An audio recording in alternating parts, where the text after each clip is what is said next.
Just after you have fallen asleep, you awaken in a courtroom. You look up to see three Stoics, Marcus Aurelius, Epictetus, and Seneca, standing over you. With them is Gregory House from the medical drama House.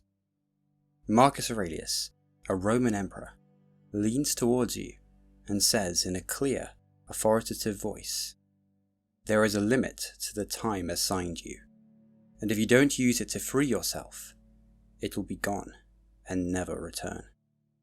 Have you used the time today wisely?" You have prepared for this moment of judgment throughout the day. You explain that you wasted time on the internet for over an hour. You didn't feel satisfied and felt like you'd lost control. You are reminded of the phrase memento mori, how your time on this planet is finite. Also, you didn't separate things that were in your power from things that weren't. When someone entered a room you were in, you didn't surrender to the situation. You believed you had the room to yourself, believing everything was in your power, so the fact someone entered disturbed your tranquility. You didn't listen to the person. You were cold and dismissive. You wish you had acted differently. Gregory House says to you, it's what life is. It's a series of rooms, and who we get stuck in those rooms with adds up to what our lives are. This strikes a chord with you, that instead of running away from the people you end up with, you should embrace them. They are a part of your life, and everything which appears in your life is what nature intended. Seneca chimes in, "The greatest blessing of mankind are within us and within our reach. A wise man is content with his lot, whatever it may be, without wishing for what he has not." Be content with your lot. You vow to keep this in mind tomorrow.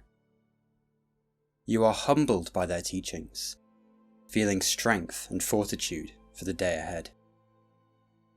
Before you leave, Epictetus asks you, what went well today? In what ways were you virtuous? You explain how you didn't make negative judgments about what people said to you. You allowed their words to go through you instead of clinging onto them. Your tranquility was undisturbed. Marcus nods with approval and reminds you that everything we hear is an opinion, not a fact. Everything we see is a perspective, not the truth. With this final bit of wisdom, you thank your mentors and wish them a good night. You reappear in your bed, have a restful night's sleep, and then begin a new day. What I've just described to you is a Stoic visualization exercise for reflection and self-improvement. In this video, I'm going to talk about mentors. Imagining people you know, fictional characters and/or historical figures guiding you through life is a valuable way of aligning yourself with your values. Seneca said that we need to set our affections on some good man and keep him constantly before our eyes, so that we may live as if he were watching us and do everything as if he saw what we were doing.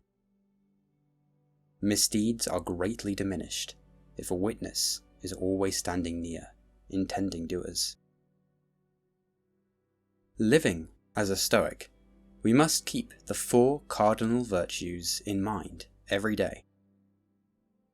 Courage, the mental toughness needed to do the right thing regardless of other people's opinions of you, as well as the ability to act in the face of fear. Justice, moral wisdom and impartiality, doing things for the social good. Wisdom, knowing what is in our control and what is not. And in response to external things, we act on virtue rather than vice. And finally, temperance, self-control, acting in moderation, and the understanding that abundance comes from having what is essential. There is a lot of value in having a mentor, so we can follow these 4 virtues. The easiest way is to have your eyes open to those who already possess the virtues you seek.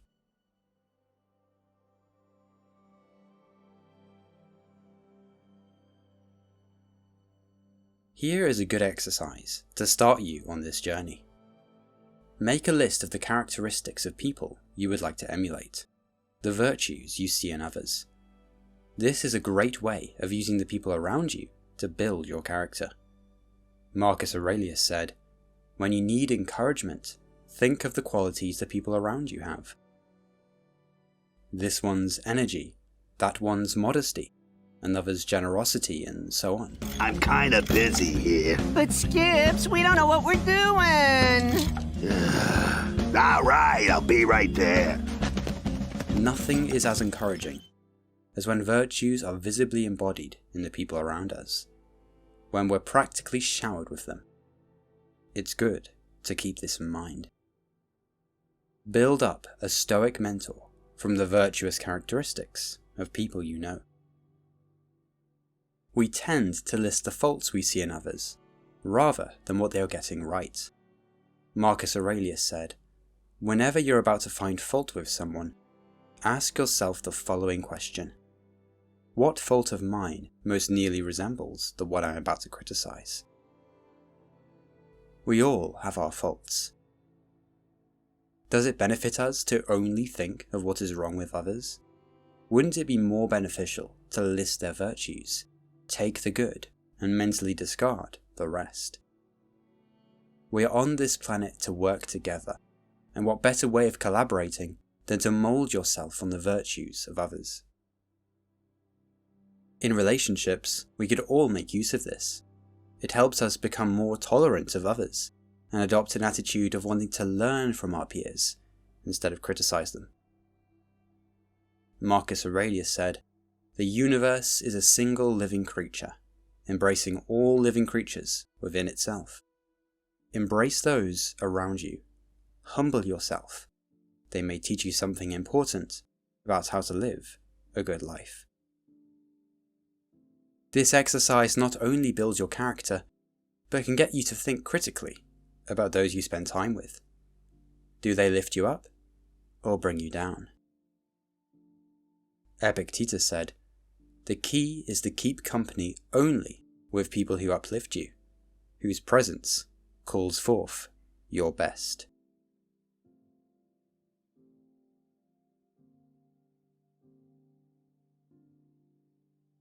Mentors can be anyone: family, friends, leaders, philosophers, businessmen, politicians, anyone who you see as wise and worthy of being your teacher and guide.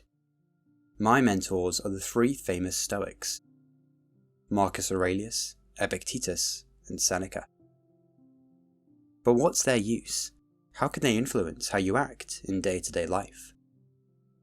Whenever you have a setback, there is a great opportunity to consult with your mentors. Ask yourself what they would do in this situation. Imagine saying out loud the thoughts in your head to your mentors. What would they say about your thoughts? How would they advise you?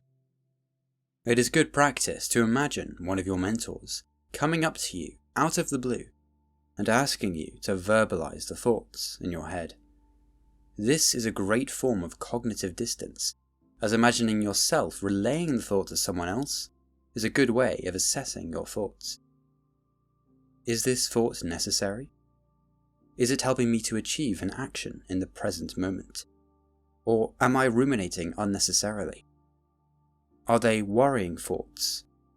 How are they enhancing the moment I am in? Marcus Aurelius said, "You need to avoid certain things in your train of thought. Everything random, everything irrelevant, and certainly everything self-important or malicious. You need to get used to winnowing your thoughts, so that if someone says, 'What are you thinking about?' you can respond at once and truthfully that you are thinking this or thinking that, and it will be obvious at once from your answer that your thoughts were straightforward and considerate ones. The thoughts of an unselfish person, one unconcerned with pleasure and with sensual indulgence generally, with squabbling, with slander and envy, or anything else you'd be ashamed to be caught thinking. The rule to follow is not to have a thought in your head that you'd be ashamed of verbalizing to your mentors. Here's an example of this exercise in practice. You could be thinking, this person doesn't like me. Where is the evidence, your mentor asks? Have they said to you they don't like you? No. You realize the thought is a judgment, an opinion, an interpretation. Marcus Aurelius said, "We have the power to hold no opinion about a thing, and not to let it upset our state of mind, for things have no natural power to shape our judgments." It's best to physically write your thoughts down, so as to distance yourself from them. Allow your mentors to correct your thinking. You could simulate having a text message conversation with your mentor, while your texts are your thoughts. What would Epictetus, a Greek Stoic philosopher who was born into slavery, say when you are thinking, "I'm sad because my trousers are muddy and my shoes are soaked from the rain"? Epictetus would respond, "If, therefore, any be unhappy, let him remember that he is unhappy by reason of himself alone." This wakes you up to the realization that you have made the choice to be unhappy. Unhappy of something that was outside of your control. Epictetus tells you, suffering arises from trying to control what is uncontrollable, or from neglecting what is within our power. Take the sensory impression, muddy trousers and soaked shoes, but don't add any negative emotion to it. So next time you face a setback, consult with your mentors. They will advise you. As Shakespeare wrote in Hamlet, there is nothing either good or bad, but thinking makes it so.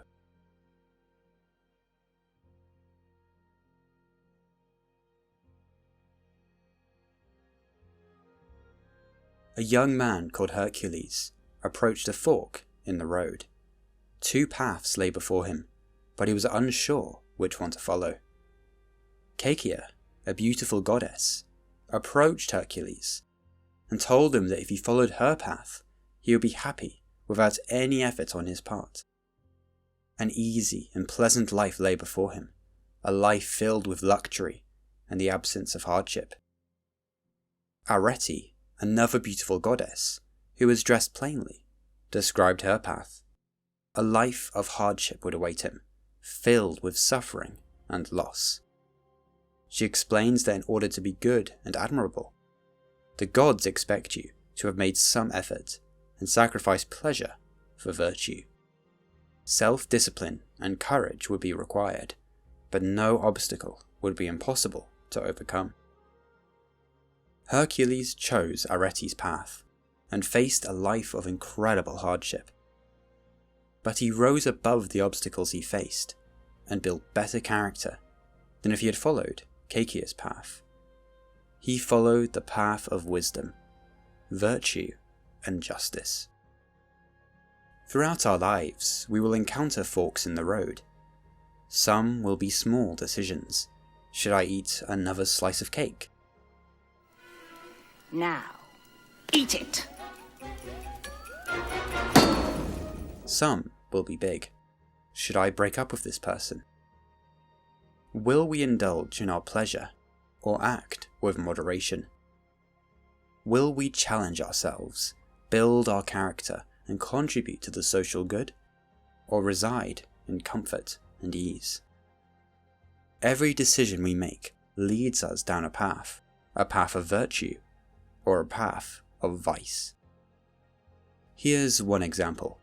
Imagine you are about to watch adult videos. You are standing on the fork in the road. One path is where you watch the videos, the other is where you read a few chapters of your book. Imagine the 4 Stoic virtues: courage, justice, wisdom, and temperance. What path would they reside on? And your mentors, which path would they go down? Epictetus said, "If you are struck by the appearance of any promised pleasure, guard yourself against being hurried away by it, but let the affair wait your leisure, and procure yourself some delay. Then bring to your mind both points of time, that in which you enjoy the pleasure, and that in which you will repent and reproach yourself after you have enjoyed it, and set before you, in opposition to these, how you will be glad and applaud yourself if you abstain. And even though it should appear to you a seasonable gratification, take heed that its enticing and agreeable and attractive force may not subdue you, but set in opposition to this how much better it is to be conscious of having gained so great a victory." Epictetus is explaining the fork in the road when one encounters a pleasure: short-term gratification, but long-term dissatisfaction, or short-term discomfort, but long-term satisfaction. When you are lying on your deathbed, will you wish to have spent more time on social media, adult websites? Does this action correlate with the person you see yourself as? What kind of person do you want to be? The kind of person who indulges in pleasures without a second thought? Or the kind of person who waits, who has self-control, and acts on virtue? Choose your path, and allow your mentors to guide you.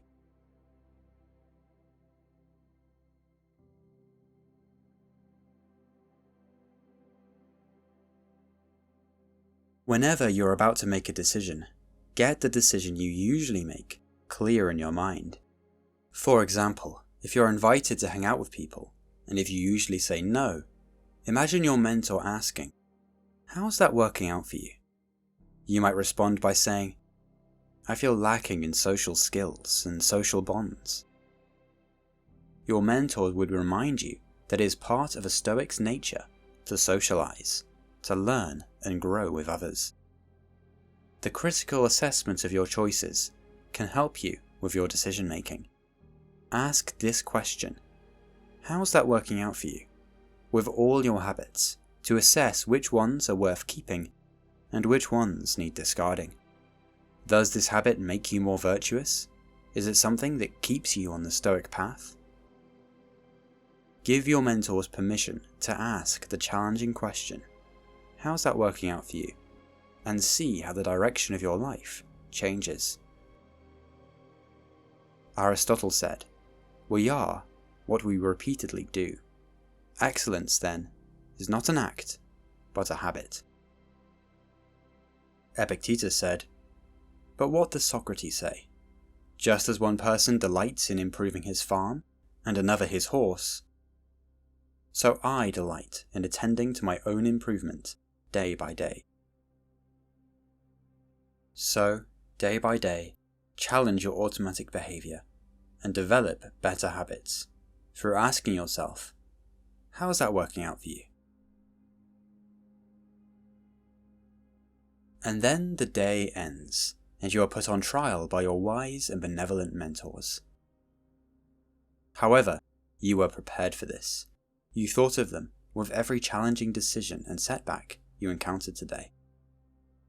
Thinking about your evening reflection can keep you on the Stoic path, as nothing you think or do will escape the eye of your mentors. Your mentors make you feel less alone. They have your back. The best way to make the most of your mentors is to continually familiarize and immerse yourself with their teachings. For me, that's the ancient Stoic texts, the Meditations by Marcus Aurelius, the Enchiridion and Discourses by Epictetus, and Letters to a Stoic by Seneca. Don't think of these mentors as schoolmasters whipping you into shape. See them as a benevolent, guiding hand, holding out a compass to direct you towards a more virtuous life. Stoicism is a journey. Having mentors and doing the evening reflection is an important part of becoming a Stoic. It takes the Stoic lessons you've learnt and puts them into practice, reminding yourself of the teachings and how you are applying them. It turns theory into action. With every evening reflection, you are aligning yourself more with your values. Seneca said, "For we must indeed have someone according to whom we may regulate our characters. You can never straighten that which is crooked unless you use a ruler."